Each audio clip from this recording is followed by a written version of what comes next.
I wanted to get into something I read about you, saying that. Let me see if I find the quote. He is on the lines of, you said that most relationship problems are not about communication, and I found that fascinating because most Yeah.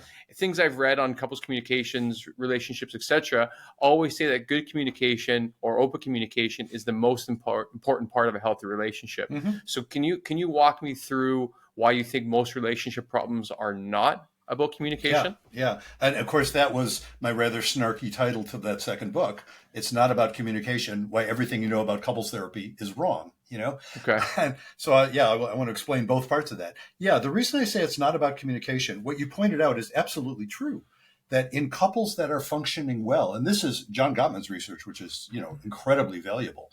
His research shows that if you look at couples who are functioning well and function well over the long haul, and Gottman's famous research is where he looked at newlyweds and then followed them for decades.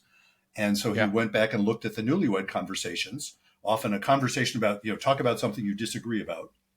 And he would look at that, and based on a snippet of video, he could predict whether they're going to stay together. Will they still be together in 6 years or not? So what was he seeing there? What he was seeing was couples that do well show all kinds of good communication. Now, what do we mean by good communication? They're respectful. They're curious. They actually care to hear another point of view, even if it disagrees with their own. They're not yelling at each other and calling each other names. The four horsemen you mentioned, they're not showing much of that. What Right. is it? Criticism, contempt, Uh, defensiveness, and stonewalling. I think those are the four, as I recall. Got it. Got it. I'm Yeah, getting better at naming them.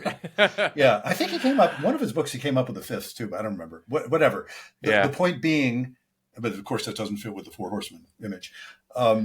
But all of that stuff is absolutely true. That good couples that are doing well are communicating well. The fallacy is, and Gottman himself actually points this out in one of his books. I really enjoyed seeing that. The fallacy is, and here I have to get all nerdy and quote it in Latin, is the post hoc ergo propter hoc fallacy. Now, what does that mean? The afterward, therefore, because of fallacy. When you observe that couples who are doing well are communicating well, and you observe the couples that are doing badly are communicating badly, the temptation is to say, if we teach the couples who are communicating badly to communicate well, they will then do well. Right. That's the fallacy.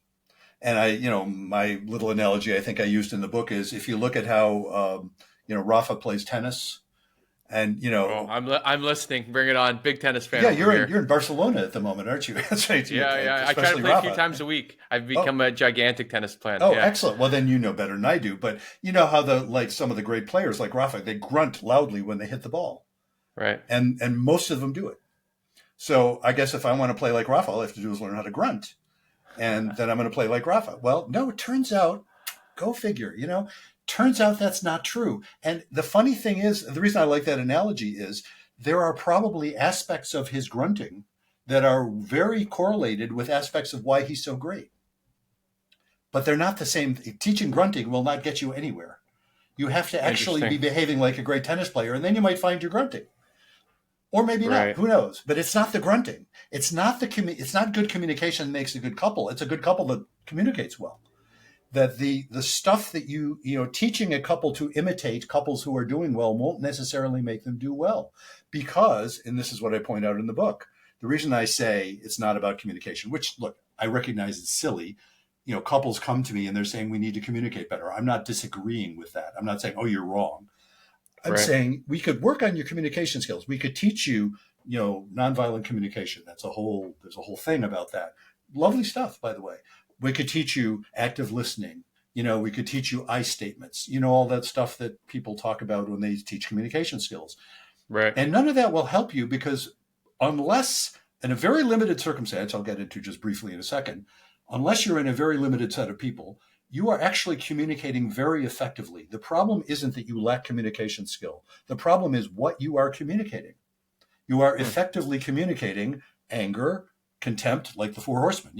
You're communicating Yeah. things that are not terribly helpful to your relationship, but you're genuinely effectively communicating them. So teaching you how to communicate is not the issue. You need to look at what you're communicating, and that's based on, what are you thinking? What are you feeling? What is your understanding of what's actually going on? What assumptions are you making that maybe you need to question? Right. That's very different from communication skills. And so if you spend all your time teaching people to do I statements or to do active listening or to, exchange a token about who gets to talk when, that's all Right. very nice, but it won't help them. It's just Right. wasting time figuring out what they're really pissed about.